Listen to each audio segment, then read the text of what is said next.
My name is Neil Patel, and I help companies generate more revenue through digital marketing. Entrepreneur Magazine said I was the #1 marketer in the world, and they also said I created one of the 100 most brilliant companies. I started my first website at the age of 16. I took all the money that I earned from working at an amusement park, and I paid a marketing firm. The marketing firm provided no results, and I quickly learned that I wasn't alone. Out of my frustration and from being broke, I had no choice but to learn marketing. My first client was a power supply manufacturer. I helped them generate another $25 million in sales, and from that point, I realized the power of marketing. I helped everyone that I could, and I built my reputation by being honest and over-delivering. I've helped companies like Google, NBC, Viacom, General Motors, eBay, but nothing's more satisfying than helping small business owners succeed. I founded 4 multi-million-dollar companies, and I've learned all the mistakes that you should avoid. I've written about them on Forbes, Entrepreneur, Inc., Fast Company, and even on my own blogs. It's so awesome to know that colleges from all around the world are teaching my material in their classroom. Over the years, I've received awards from the President of the United States, the House of Representatives, and the United Nations. People believe marketing is expensive and difficult. Fortunately, that's not true. There is a formula. Even if you don't have a technical bone in your body, you can get results. And my mission is to share this formula with you.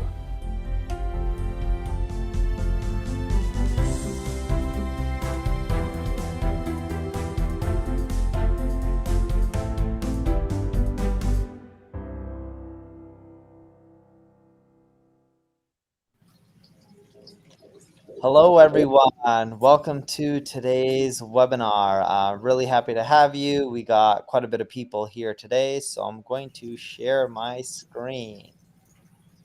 All right, can you guys see my screen?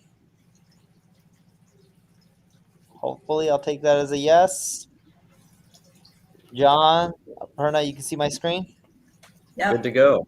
Yep, can see it. Awesome. So today we're going to be talking about how to build trust through email marketing strategies.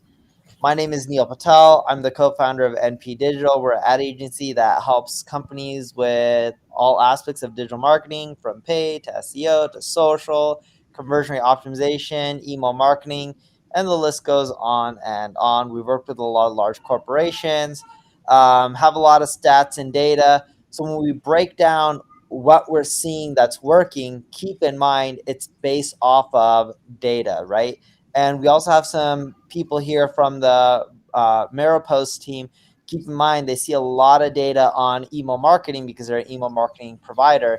And they see data for literally all types of industries, for B2B, B2C, e-commerce, lead gen.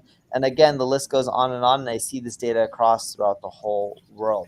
So when we give you these strategies today, just keep in mind they're coming from a place of data, tested, experimentation. We know it works. So just try a few of them and you'll be better off than you were before the webinar. You guys already know a little about me. Rest of the team, do you guys want to give introduction? You want to start with you, Aparna? Yeah. So my name is Aparna Sura. I'm the director of email operations here at NPA. I've been in the email business for about 15 years and super excited to talk to everyone here today. Hey, my name is John Lang. I am with Maripost. I'm the senior partner manager there, as you can see. I've been in this game for, based on the white hairs, quite a long time, but specifically in marketing automation for over 10 years. And it's a great topic, a lot of fun, because it's a topic that really provides results as long as you're paying attention. So I look forward to sharing some tidbits with you guys today. And hi, everyone. My name is Manny Ju. I'm a product consultant here at Maripost, and I've been a professional email marketer for over 16 years. And really excited for this great topic here together with Neil and together with John. And our expectation is that you'll come away with this webinar with some very key practical tips on how to improve your email marketing program.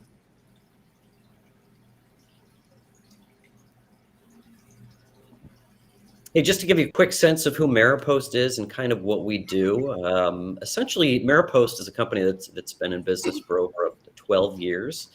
And we essentially have two sides of the house. We're out of Toronto. We have about 400 plus employees. We essentially, like I said, have two sides of the house, one being an e-commerce side of the house and the other being in the email side of the house. Essentially, email, when I talk about email, we're talking about text, we're talking about marketing automation, we're certainly talking about marketing journeys, we're talking about social components, all the pieces that are really required to grow relationships and develop results. And again, just super excited to be here.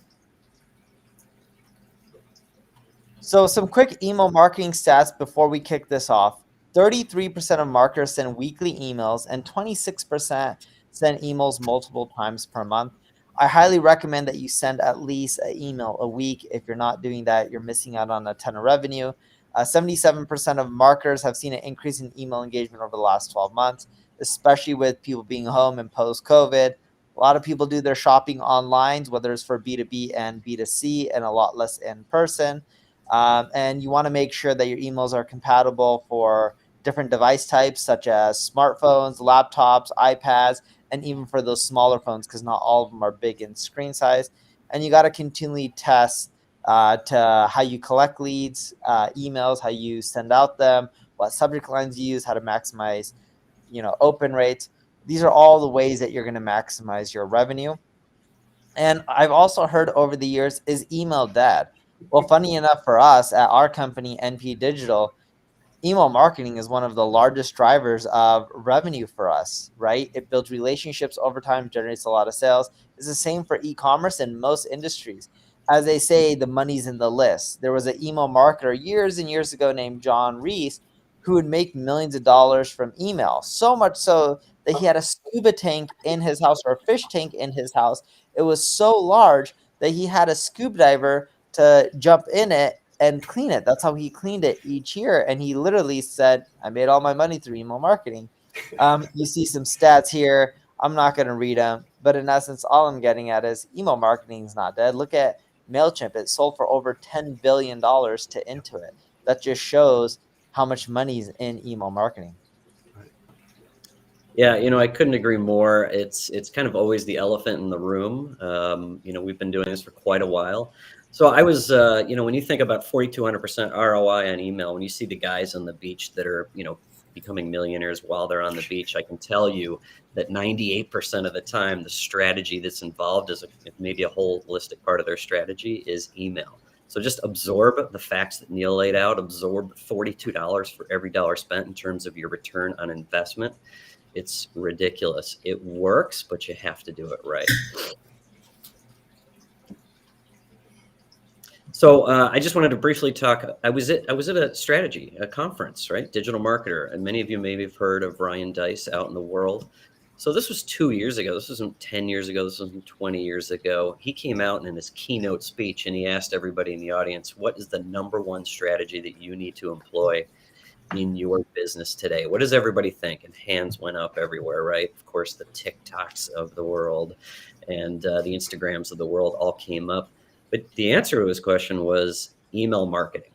So again, just sit back, enjoy, pay attention today. It's a huge component and necessary to really a topic that we're going to touch on today about building trust and how you can actually build relationships using email marketing and using it properly. So that's kind of where we're gonna head.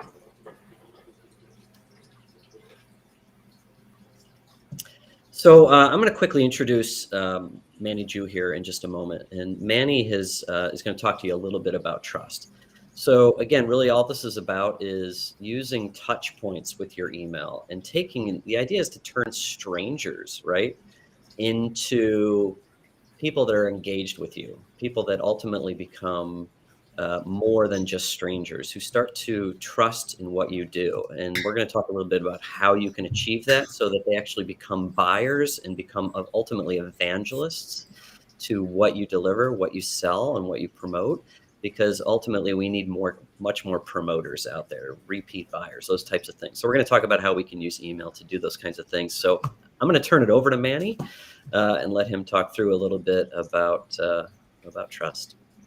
Sure thing. Thanks, Sean. So let's go ahead and take a look at this one here. Some of you have already been introduced to this framework called the Circles of Intimacy. It was introduced by the educator David Moore. I first became aware of it a couple of years ago. My wife was a preschool teacher at the time. For those of you who are not familiar with this framework here, it's Moore's framework for human interpersonal relationships, and it's taught to primary and secondary education teachers. And according to the circles of intimacy, every relationship starts with the outermost circle and then progresses towards the innermost circle. So each successive circle involves a greater and greater degree of intimacy. And of course, the exception, of course, is mommy and daddy, right? They start off in the ooey, juicy caramel center of intimacy. Now, there's several key principles of the circles of intimacy framework, and I want to take a little bit of time just to go over it with you because it does apply, believe it or not, to the world of business and to the world of marketing. So the first principle is that every circle has its own rules for conversation and conduct. There are rules for what a stranger is allowed to say and to do, and these rules are very different than what a friend is allowed to say and do, or what a mother or a father is allowed to say and do. Second principle is that there's rules for transitioning from one circle to the next inner circle. Transitioning from a stranger to a friend has a specific set of rules. Transitioning from a friend to a loved one, that has a specific set of rules too. And they're a different set of rules. Now, there's a natural progression over time when transitioning from one circle to the next. Attempting to transition from one circle to the next inner circle too quickly, that can make someone feel very uncomfortable. All right, so let's go to this next circle here, and I'm going to talk to you about the buyer's circles of trust. And this is a framework of the circles of intimacy that I put together. And it's a concept I developed a few years back because I wasn't quite satisfied with that traditional funnel that we've all seen in all our marketing textbooks and things like that. So business is built on relationships. And all relationships are built on trust. So there's different types of business relationships. And it's because there's different levels of trust. So the buyer's circles of trust says that business relationship starts here at the outermost circle where there's little to no trust in you, your brand, your offering. And as you build that relationship first with your prospects, then with your customers, the level of trust increases. So the outermost circle, of course, is the people who have never heard of you. They're unaware. The next circle of those people who are interested in you. They've got some degree of interest. Maybe they've looked at your storefront when conducting a search. Maybe they're reading your blog posts. Maybe they're subscribing to your email marketing strategy. The engagers, those are the people who are engaging with your product or your service, but they don't have that high level of trust. This is where I put people who have their free trial. So maybe they're taking advantage of a free trial offer that you're using for your product, your service. Then, of course, the next inner circle are your buyers. They trust you enough to give you their hard-earned cash in exchange for something that they perceive of value from you. Now, unfortunately, this is where most businesses stop in their marketing efforts. All they care about is acquiring new customers. But really, as you can see, there's actually more inner circles in the buyer's circles of trust. So when we get to repeat buyers, right? Let's say you own a restaurant. And if I were to ask you, who's your best customer? You're going to tell me your best customer is your repeat customer. These are the people who have a greater degree of trust because, well, they keep coming back, don't they? Now, of course, at the inner circle, these are your advocates, these are your promoters, right? These are the people that trust you enough that they're going to put their personal reputation on the line and tell their friends, their family, their colleagues all about the benefits of your service or of your product. So that's why you've got this progression here through. All right, so let's put the buyer's circles of trust into practice. So I'm showing you this email campaign for converting a free trial user into a paid subscriber of a service, okay? So we're talking about transitioning someone from an engager into a buyer. All right, so if you take a look at the first top row, these are several emails that you're sending to somebody who's doing a free trial, and it resembles a product education campaign. You want to stay in touch with your potential customer throughout the trial period. You want to reiterate, reinforce the benefits of your product and educate them on how to maximize its value. Now, I want to emphasize, now's not the time to ask for any commitment, okay? You haven't established a sufficient level of trust yet. Now, however, once the trial period draws to a close, now the message of your emails, it's going to start shifting. So in this example here, you see it shift towards the bottom of the campaign, you're going to start letting people know about the expiration of the trial period, all the while continuing to emphasize the benefits of the product. If someone chooses to cancel, it's okay. Nobody has a 100% conversion rate. If they do, I want to know about them, okay? Now, if someone doesn't want to continue as a paid subscriber, well, that's fine. Send them a goodbye email, thanking them for evaluating your product. Always leave the door open for them to return. Now, if someone chooses to continue as a paid subscriber, thank them for continuing, right? And then continue to stay in touch with them. Let me show you another example of a email campaign. So here's where you can easily incorporate social media marketing with email marketing and e-commerce. So social media marketing is a great way to transition your buyers into repeat buyers, okay? Buyers to repeat buyers by advertising your complementary products in their Facebook posts. So you're still going to be using email as the main driver of your campaign to convert buyers into repeat buyers. But check that out. Adding each email subscriber to your Facebook custom audience allows you to do upsell, cross-sell ad campaigns in Facebook. And this is really cool. Adding each email subscriber to your Facebook lookalike audiences. That allows you to target Facebook users who don't follow you, but fit the profile of those who do. Really cool stuff. So here's a quick summary of all the takeaways. All right, so yes, people do gain trust with your products and services on their own, okay? They do. But don't rely solely on this organic progression. Email marketing is the perfect tool to use to move your prospects and your customers from one level of trust to that next inner level. Pay attention, and this is key. Pay attention to which circle of trust you're sending your email to. Don't ask for a greater level of trust. Don't ask for a greater level of commitment than what your reader is willing to give at that particular level of trust. And lastly, don't try to force it, okay? Don't try to force it. Just trying to force someone too quickly from one level to the next, that can be a turnoff. And you know what else, if I can just comment, is, you know, this can get a little complicated and crazy. The campaign that you saw can be significantly larger.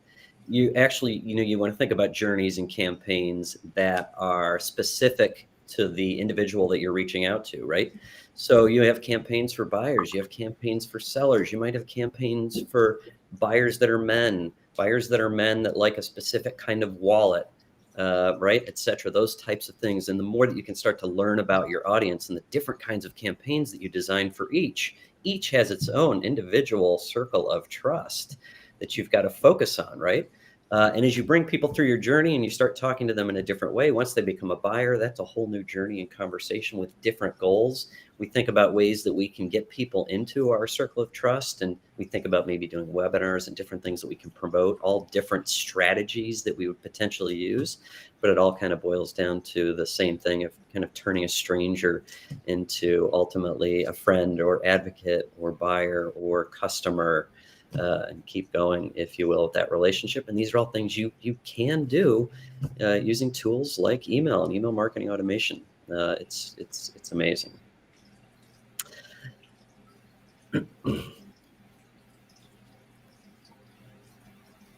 Awesome. So, you know, email and data. As a marketer, you might think email marketing requires minimal customer data. All you need is a name, an email address, and you have your email and an email marketing software program that you can blast emails off on. Unfortunately, that strategy doesn't produce results, right? The results are actually higher marketing costs, lower conversions, and higher unsubscribe rates. In contrast, well-targeted and segmented emails generate more revenue. And so how do you use customer data to enhance your email strategy? Well, you can identify and segment your subscribers, right? And maybe there are ways to do that. Like, for instance, if you have geographic, demographic, or behavioral data from them, you can also personalize your emails, right? Emails that are personalized have higher open rates. It's really kind of the holy grail of modern marketing in all industries. Make your emails more mobile friendly, right? Obviously there's so many people using mobile devices now that it's only going to increase in the future. And so you want to make sure that your emails come across well on a mobile device. You want to send your email at the right time, right? You want to make sure that it's at the right time where they're going to view the email. You also want to, you want to assess the results and test different versions. Maybe you want to test the subject line, email body copy, images, design, offers or discounts or calls to action. And then you also want to send occasion-based or action-based emails that could include birthday emails, sign up for your email list, post purchases, cart abandonment, feedback emails. And then whenever possible, right, you want to automate the process to make it easier on yourself and your organization. And that's where, marketing automation tools come in really handy. Next slide, please. So some of the metrics that you could consider using, right, are your click-through rates. It's important that to determine whether the email copywriting is actually leads to the subscribers that you want, that actually follow through on the call to action. There's also conversion rates, right? It indicates how effective your email marketing is and determines the return on investment. There's your email forwarding or email sharing, right? It gives you an idea of how many brand advocates you really have. And frankly, it's almost flattering to see a high forwarding rate. Unsubscribe rate, obviously you want to avoid high unsubscribe rates. And if you do have them, you want to make sure that you put in the processes so that you can, defeat that result. Obviously, open rates are super important. It tells you how effective your subject lines are. Bounce rates are obviously something that you also want to avoid, and you want to make sure that your lists are clean. Obviously, ROI is one of the most important, right? It's because you want to make money on your emails. You want to run, to make sure you have high ROIs, you want to do A/B testing, you want to use dynamic content, utilize animated GIFs, put in any kind of live content into action. Maybe it's live videos, social, coupons, that kind of stuff. And then finally, your list growth, right? So you want an expanded and engaged list that will allow you to promote your products and services to a large and interested audience that will take action.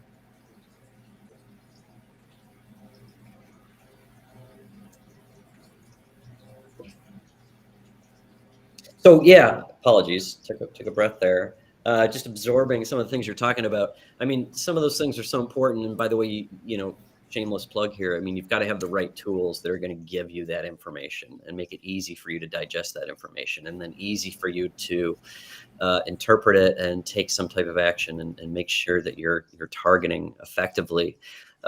Just real quick, just so everyone knows, we're not going to dive too deep. You've got Google in front of you, but you got to think about your audience, right? And make sure that, who you're promoting, and not just the type of individuals or avatars they are, but you also want to think about where they're physically located, right? So you have to be aware of the laws of different countries, GDPR laws. You have to think about Europe, Canada, the United States. Some of your toughest laws, if you are actually in Europe and Canada. And so you've got to think about those countries that you're ultimately promoting to, and make sure that you're doing things in a proper and correct way, right? One of the things that you can do to avoid this, and I know we've got a lot of kind of advanced users on the call, and some things are going to seem a little bit obvious to you, is you're going to want to think about making sure that You don't do things like purchase lists, right? And purchase email lists. You highly want to avoid that. That's going to get you into trouble every time. It's going to be a huge waste of your time and your money. And ultimately, it's going to damage things like your reputation. So you're going to want to think about things like that. You're going to think about things about how you get people to opt into your communications and those types of things, to make sure that you're compliant, first of all, but most importantly, that you've got an engaged list that wants to hear from you, that engages with you, that so we can drive that list, so we get to know them, we can properly target them and move them to the goal that we have for ourselves down the road at the end of the day, if you will. Next slide. Like I said, you can certainly Google things like GDPR and dive into the particulars, but again, just know your geographies. So when it comes to your email marketing, we mentioned this earlier, but you need to end up building trust. And if people don't trust you, they're less likely to convert. If you get an email from a stranger you never heard of, a lot of times you don't open up the email or you just mark it as spam. So you want to introduce yourself, your business. You want to make your emails personal. You want to reply to people when they email you. You want to give them education, thought leadership. For example, every Tuesday I send out an email with a new blog post that I've written. Usually I write it on Saturday or Sunday, but I send out the email blast on Tuesday in the morning Pacific Standard Time. And I do the same in the morning on Saturday Pacific Standard Time for the videos that I've created for the week. The point that I'm making is you got to build trust. And that could be through authority, replying to people, making your emails personable, helping them out and not just trying to sell them. But all of this helps build trust in the long run. Another way that you can do it is also using social proof. So whether it is testimonials or quotes or star ratings like 4.5 out of 5 if you're selling an e-commerce product, but it doesn't just end there. So if I had a B2B product, I may get someone from the TV show Shark Tank, like a Mark Cuban, to try to be my celebrity endorsement. If I'm selling a makeup product, I may try to get a Kardashian to try to endorse me, or like a really popular makeup artist to the stars. And if you can, show people that it's not just you that thinks your product service is amazing, but other people show it, then you're going to be better off, and that you'll find that not only will your emails generate more opens and clicks, but you'll also convert those clicks into more leads and more sales as well. Yep, that's great points, Neil. So behavioral emails, they can be useful to your business for a multitude of reasons, right? One, it helps helps you get a better idea of your customers' preferences. Perhaps most importantly, it drives results. Higher engagement, more website visits, social media activity, and more subscriptions. Some of the types of behavioral triggered emails include, you could do welcome and onboarding emails. You could do cart abandonment, browse abandonment, product abandonment, post-purchase, back in stock, wish lists, any kind of re-engagement emails. So you have a plethora of opportunity there. Next slide, please. Yeah, so the ideal customer journey creates excitement, right? Answers questions, provides value to every interaction. By creating wonderful customer journeys, you can create long-term relationships with your customers and increase their lifetime value. So you can, use email automation. You can better service your clients. Provide helpful information based on individual behavior. Next slide, please. Yeah, so personalized emails, three main elements that make up a personalized email, right? You want to be relevant. It's the main cornerstone of personalized emails. You want to take email personalization further and grab subscribers' attentions, offer relevant content. If your content doesn't directly impact your impact your audience, your email has a high chance of being delegated to the trash box. You obviously want to be timely, right? It's another hallmark of personalized emails. By gathering enough data on your subscriber, you know what kind of content they need at a particular stage of that customer journey. And 3, right? Maybe it comes down to, if we can go back. Yeah, and three, maybe it comes down to, maybe they connect with a person at your organization. Maybe you have someone who writes blogs like Neil does or something like that. And so that you can offer that connection. There's varying levels of personalization, right? To the medium, for instance, you can use first name. There's medium levels where you can use dynamic content, high level of sophistication, product recommendations. So that's, again, a plethora of opportunity right there. Next slide. Right. So if you can lead a score, I mean, that's always very a good thing to have. But why do you want to lead score? It's a more effective marketing strategy. It can make your entire business more effective and can help align the many different teams within your organization. Right. It's also, you can get, for instance, like sales and marketing on the same page. You can, by having them on the same page, you can increase revenue, which is everything that we want to do anyway. Next slide. Yeah, so emotional triggers are exactly what they sound like, right? Most people have emotion-based responses to certain opinions, and so marketing pulls on that kind of emotional triggers, right? So the kind of triggers you can use are anticipation and excitement, right? Who doesn't like to be excited about a product or a service? Belonging and connection, right? You want to make sure you're part of the team, you're part of that, you have that, connection to that product or that company. Curiosity, obviously curiosity killed the cat, right? You want to make sure that your emails come across, so that you gain that curiosity or you satisfy that curiosity. One of email marketing's favorite tools is the fear of missing out. We want to make sure that you exemplify, like, hey, look, you're missing out if you don't be part of this product or service, right? And then finally, hope, right? Hope is obviously something that you can use to help trigger that emotion. So it all depends on knowing, how your words and visuals affect human behavior. Next slide. Yeah, so survey emails can, decrease unsubscribes, increase engagement, help you sell more products and service. Because once you know exactly what your subscriber wants, then you know what to give them, right? There's different types of surveys you can utilize, right? There's, within the welcome message, you can utilize a survey. Before you even build the product, you can do a pre-launch survey. Obviously, there's the post-purchase survey. If you need data, if you don't have enough data, there's the data survey. You can email them. You could do a customer satisfaction survey. Even simple things like an email footer survey. Are they getting what they need in that footer? And obviously, if you do any kind of webinar or event, you can always do a webinar feedback or an event feedback survey. Next slide, please. Yeah, so like the fastest way to build profitable relationships within email marketing, right, is to, for instance, if you have a reply to option, right, you want to make sure that, you respond to them. If you're offering them an opportunity to reply to you, you want to make sure that you respond to them on time, right?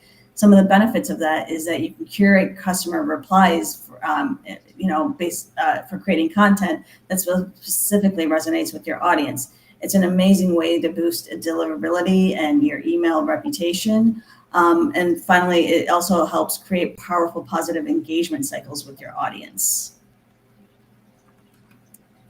So now let's talk about content. Content's a huge aspect of marketing in general, especially email, because if your content sucks, then, even if people are opening up your emails, it's going to send them the signals in the future. Hey, this person is sending me terrible content. Don't keep opening up their emails, or maybe even unsubscribe. And Perna talked a little about this earlier, which is talking about surveys and getting feedback. And why do you want to do that? That's super important because that ends up telling you if what you're creating is good or bad. You want to create less of the bad stuff and more of the good stuff, but you don't really know that until you ask people questions.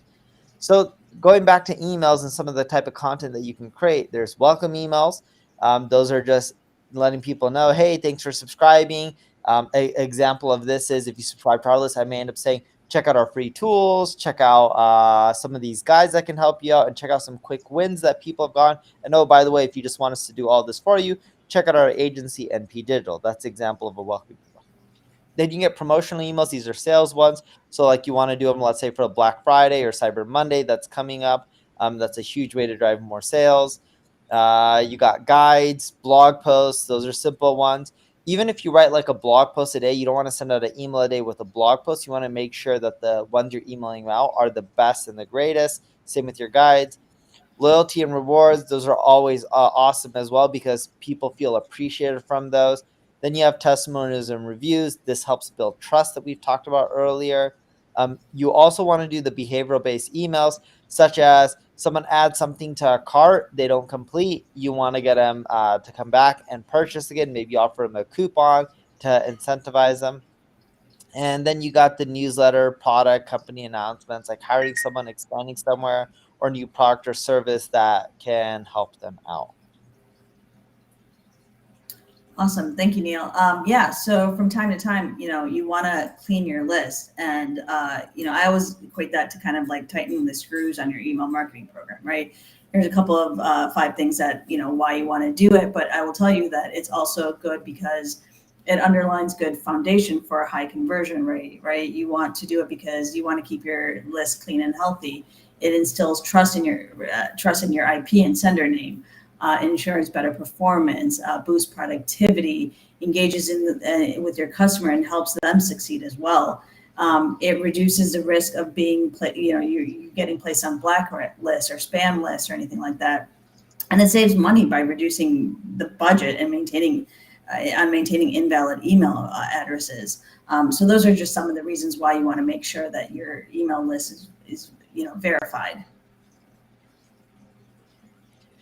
So that's pretty much it. If you guys want to end up working with our agency, NP Digital, we can help you solve a lot of your email marketing problems and your digital marketing problems just in general and help you just grow faster, especially in this economic climate.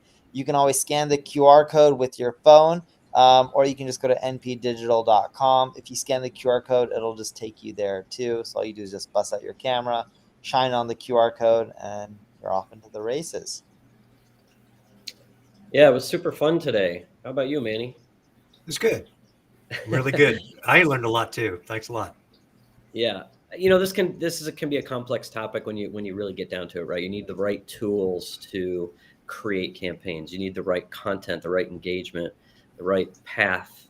You need to understand who your potential customer is. There's a lot of components. Clearly, Neil's organization is the organization to work with on getting some of these things done. They do it all day, every day. Maripost makes an incredible platform. You can click on the link there as well if you'd like to have any direct engagement with myself or learn more about Maripost. You can do that either through Neil or with us. But again, thanks for having us today. Cool. So let's get into some Q&A and answer questions all of you may have on email marketing or digital marketing in general. Yes. Hi, everyone. I actually want to thank you guys because we have over 1,000 people watching us across all of our social channels today, which is awesome. And I have got a lot of questions from you guys that you've sent in the chat. So let's get started. First one is by Pamela Young, and that's for email. For those of us who don't have teams marketing to implement an email marketing program, what would be top 3 to 5 things to do first?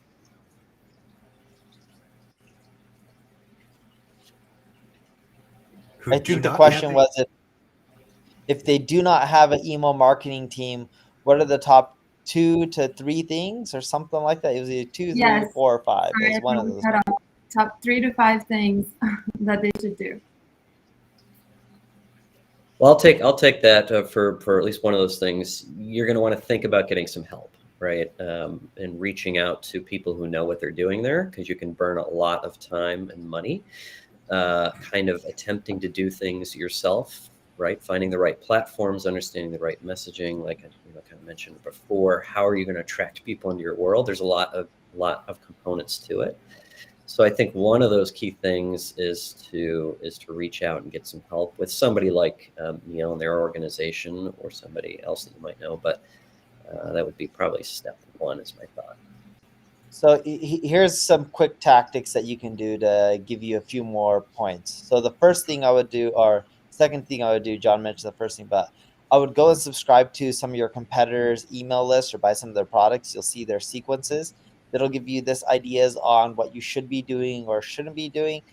2, a lot of the email marketing platforms, or 3 technically. 3, a lot of the platforms out there provide templates. Consider using some of those templates. It gives you a kickstart, especially if you don't have the resources to have someone to help you out. And 4, don't stress about copy too much. We see too much in email marketing that people, like, oh, my copy needs to be so perfect. I need to be amazing writer like William Shakespeare or Hemingway, and that's not the case. Yes, it does help, but what's more important is sequences and segmentation, such as like, if someone doesn't add something in their cart and they don't buy, then send them this email. Or if someone opts into this email, send them this offer. If they don't take this offer, maybe send them a coupon code. If they watch this webinar and then don't sign up for our services, then follow up with them and maybe schedule a call or ask for their feedback, right? It's all about the sequences. You'll find out that you'll end up generating a lot more sales by fine-tuning your sequences over than obsessing about the copy, especially at the beginning if you don't have a lot of resources. I totally agree. And I think Neil hit it right on, because I was going to say the same thing too. Subscribe to the emails of your competitors and see what they're doing. Most importantly is read how they are engaging, because you're going to see things in their emails that they're doing right. And you're going to see things that maybe you could do a little bit better, right? See the verbiage, things that they do. And of course, the cool thing is that there's all different types of email campaigns that you'll see. For example, when you first sign up for a service for anything, you'll notice that you're going to start getting a series of emails. Or when you cancel something, you'll notice you'll start getting a series of emails trying to win you back. Case in point, I just stopped watching Netflix. I got too busy. And sure enough, I got a win-back campaign from Netflix. And of course, being an email marketer, I was curious, perversely curious, to see how many win-back emails they would send me. 37 emails later. So this is it's still going. So it's kind of fun. And same thing too is that less is better, actually. You don't need to think that, oh, I need to write all this copy. Some of the best emails I've received actually come from Neil. He's only got about 4 or 5 sentences in his emails, but what he says in his emails and how he says it is really, really good. So you don't need to be extremely verbose in what you say. Yeah, I'll just add one. Oh, sorry. I was just going to add one last thing from my side, is that think about the end game. So you all know about TikTok and Instagram and those types of tools. Those are great ways to attract people into your world, but you got to think beyond that, right? You got to think about, okay, now that you've attracted them to you, how are we going to capture them, right? How are we going to get their information with their permission and maybe learn a little bit about them? And then what are we going to do with that? So you've got to kind of think to the next logical step as well. Even if you're great at making YouTube videos and you're talking about your passion and you're having success, now what? Think about that. Sorry for the interruption. Yeah, no, I was just going to add that, if you have a list and you have an email and you have an email service provider, there's nothing wrong with sending it out. It's just that you will quickly realize that your return on investment will be higher through, certain segmentation, marketing automation, and things like that. But if you're at the very basic of everything, like, there's nothing wrong with that. Yep, I couldn't agree more. Manny, what you said about Neil's emails. And so next question about this as well, for you, Neil, is Neil's emails are super light on HTML and more personal. I'm assuming better delivery. This is by Noah. I do it for better delivery, at least from what I tested, but this is probably a good question for the Maripost people. What do you guys see with text-based emails versus HTML emails when it comes to deliverability? It's incredibly counterintuitive, right? Because we're so visual. The general rule of thumb is 60% text, 40% graphics. But through the years, and I've been at this for quite a number of years, it's incredible how some of the best performing emails are plain text. Like I said, and I think a lot of it is because of the way that people consume the emails. I mean, let's be honest, where do you sit? I'm talking to you, the audience. Where do you sit when you're reading your emails? Okay. So you know what I'm talking about. So a lot of times you don't want to just going through all this graphics and stuff like that. You want to know, what is this person telling me You want to get to the point. So yes, it's always good to have graphics in your email because we are visual people. But at the same time, you'll be surprised how some of the best click-through rates come from plain text emails. I'm saying they're HTML, right? I'm not talking about just plain text, but they're HTML, but they just have text, very little graphics. Which leads me to my next question, which is actually by Jason, and he's asking if we have any tips on the design of the emails. Do emails with regular design perform better because they feel more personal? Not sure what he means by regular design. What do you have to say about designed emails? Yeah, I'm going to talk about the structure of what makes an email a good email, and then everybody else can join in. Usually copywriters, and we're getting into copywriting now, and copywriters typically say that there's 3 elements to an email. It's your lead, your body, and your close. All right. And so your lead is really the best. That's really where you want to put the most thought.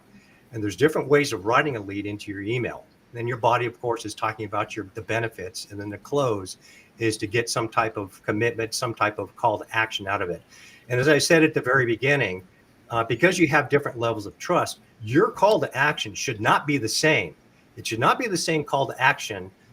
It should be tailored to which type of level of trust you're talking to, because the call to action to somebody who's at the outer circle, who has very little trust in you, is going to be very different than your call to action when you're sending an email to somebody who's at that inner level of trust. The only thing I would add is there's something called split testing. And basically all that is that you are going to want to try to test different things, because one thing may or may not work better than another thing. And so the best way to do that is to maybe create a journey for one place and another journey for another half of your list, and try different things and kind of see what works best. And going to your question, if you're talking about the visual aspect of the design of the email, and Manny broke down the format of an email that works really well: intro, body, conclusion. The intro or the lead needs to end up hooking people. But if you're talking about the visual aspect, there is no quote unquote standard format. And what you'll find is if you have too many visuals, you tend to be in the other inbox more than the inbox from what we've tested. Especially if you only purely have visuals and you have all these flashing colors and saying sale, sale, sell, and you send too many of them. But there is no regular standard. Again, what we've all seen is text-based email, and text doesn't mean you can't use HTML, but more text-heavy is what typically performs the best. And if you just have visuals, you'll find that your deliverability in the long run is just not as good. There you go. Well, next one is by Alex Knight for you, Aparna. He's saying, example, you've sent out 50 emails to the same audience over the course of a few months. What would be the first couple of things you look at to analyze and optimize? Yeah, I would look at my CRM and what kind of data I have on them. Do I know their gender? Do I know what time they open? Do I know,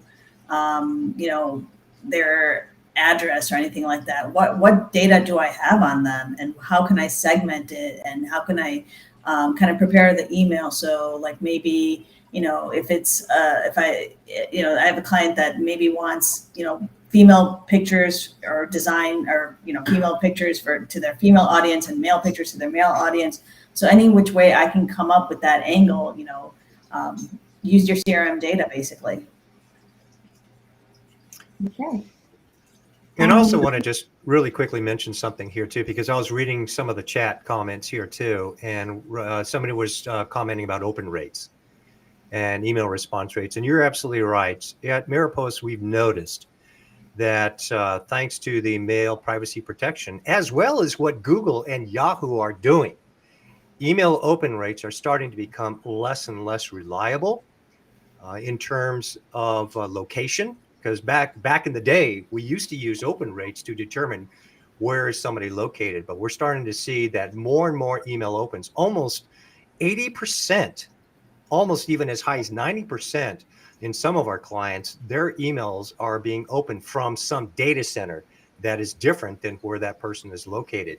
So one of the things I want to caution you all is you might want to start thinking about deprioritizing open rates as a metric for making decisions. I know everybody hates that, but you might want to think about that. You might want to start thinking more and more about click rates. Back in the day, I was a big advocate of click to open rates. I didn't really think about click rates at all because you get penalized for emails that didn't get delivered. But because open rates are starting to get kind of wonky, you might have to go back to the good old fashioned click rate to really determine how people are doing. And of course, conversion rates, right? What does conversion mean to you? Does conversion mean going to a landing page and filling out a form to download a white paper? Does conversion mean booking a consultation? Does conversion mean buying something? I think at the end of the day, you don't send email just for the sake of sending email, right? You should have some objective in mind. And so definitely, we would recommend that you start shifting away from open rates, getting more towards click rates and conversion rates. Yeah, many are probably talking about Ronnie's question. They asked, if you're starting to build your mailing list, what should we focus? Open rate, forward rate, click-through rate, everything feels important. Does anyone else want to add to this question?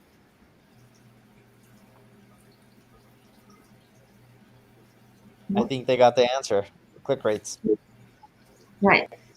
So moving forward, Aparna, you actually have someone asking about lead scoring. They don't know what it is. Could you give a brief explanation? Yeah, so you have, right, in your database, you have X amount of people in that customer database. And so maybe there are people that, buy from you often and they get a lead score that is higher than someone who, is maybe outside of that circle, that doesn't have that trust in you yet, right? So that's kind of the lead score, that you give scores to individuals so that you can rank them as to what their potential is to becoming a customer, or how far along the line have they gone into being a brand ambassador for you almost. John or Manny, Paul Wilcox is asking if we have any stats to aim for on CTR and conversion rates, any benchmark stats that you want to share. Obviously 100%. No, I'm being facetious, right? But I mean, it is true. Just like with anything, you're going to have a higher. Back in the day when open rates still meant something, right?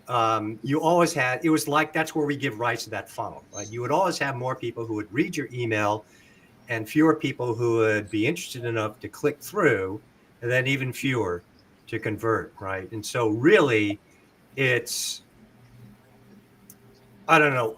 Neil, I'd like to ask you from a display advertising perspective and a search advertising perspective, what do you advise is a good conversion rate, and how applicable do you feel that is to email? If you don't mind, I'd like to get your input on it. I think for search and display, it varies quite a bit. But like if you're getting a click and a visitor to your website, you want to aim for at least a few percentage points in conversion. It's not always going to be the case, but it really depends on the traffic source. Like if someone's typing in cheap laptop and you have a cheap laptop, on Google, your conversion rate should be pretty decent.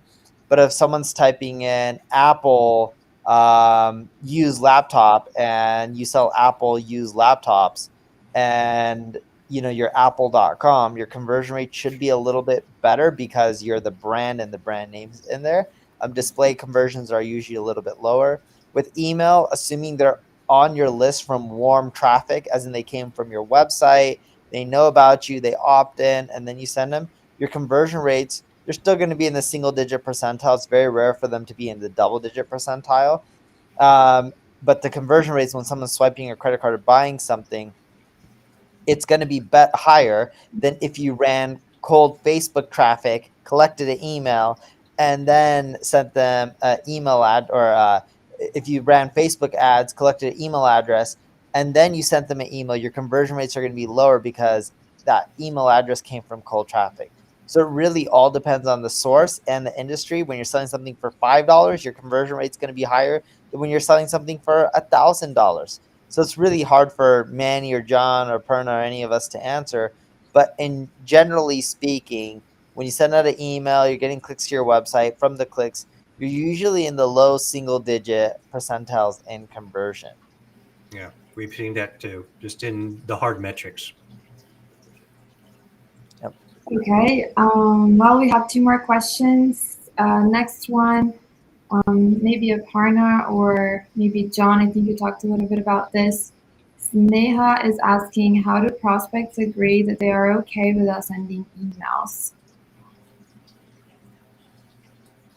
Could you read the question again? Sorry.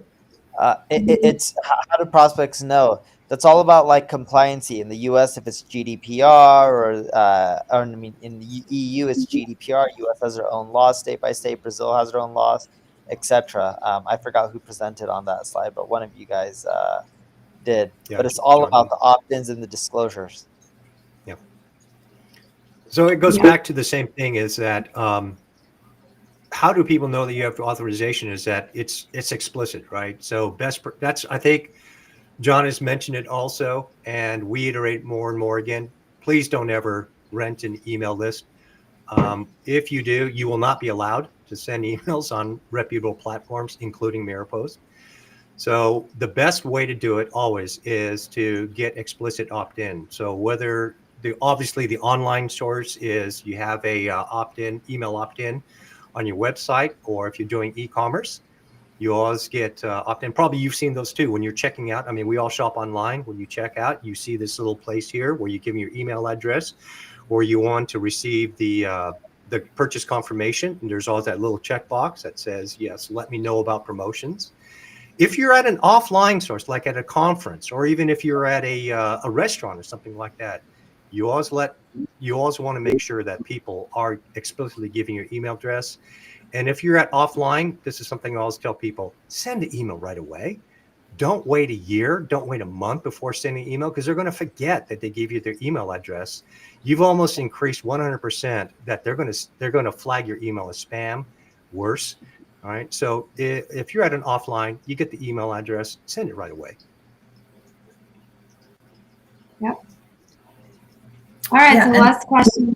Oh, sorry. Go ahead. I was just going to say, if you a lot of email marketing service providers, right? They have forms as well, like so you can paste a form onto your website that basically collects the email address, and that's a great way to get that implicit, from the customer saying like, hey, I want you to email to me, and that's on the entry, right? It's not necessarily on the exit. You can do an exit one too. So last question real quick before we go, because it's almost time. For Neil, Srinivas, I'm not sure how to pronounce your name, but Srinivas, I think, is asking, any good SEO or email marketing folks contacts who can help very small businesses in e-commerce? Yeah, check out us at npdigital.com. And if you are looking for a platform for email marketing, check out maripost.com as well. And Maripost Commerce Cloud also. We're an e-commerce business focused on small businesses. Oh, cool. Awesome. Well, thank you everyone for your time. Really appreciate it. Sorry we went over a minute or two, but thank you guys. And if there's connection issues, do apologize. You can find the recording on YouTube. Yes, thank you. Thanks, everybody. Bye. Good questions, good comments. Why not?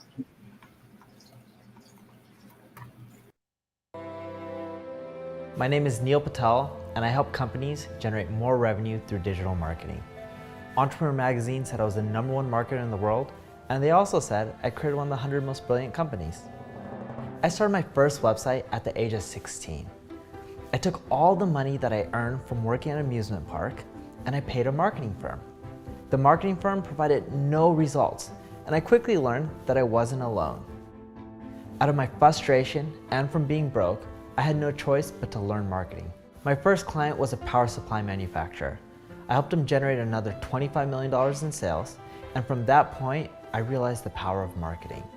I helped everyone that I could, and I built my reputation by being honest and over-delivering. I've helped companies like Google, NBC, Viacom, General Motors, eBay, but nothing's more satisfying than helping small business owners succeed. I founded 4 multi-million-dollar companies, and I've learned all the mistakes that you should avoid. I've written about them on Forbes, Entrepreneur, Inc., Fast Company, and even on my own blogs. It's so awesome to know that colleges from all around the world are teaching my material in their classroom. Over the years, I've received awards from the President of the United States, the House of Representatives, and the United Nations. People believe marketing is expensive and difficult. Fortunately, that's not true. There is a formula. Even if you don't have a technical bone in your body, you can get results. And my mission is to share this formula with you.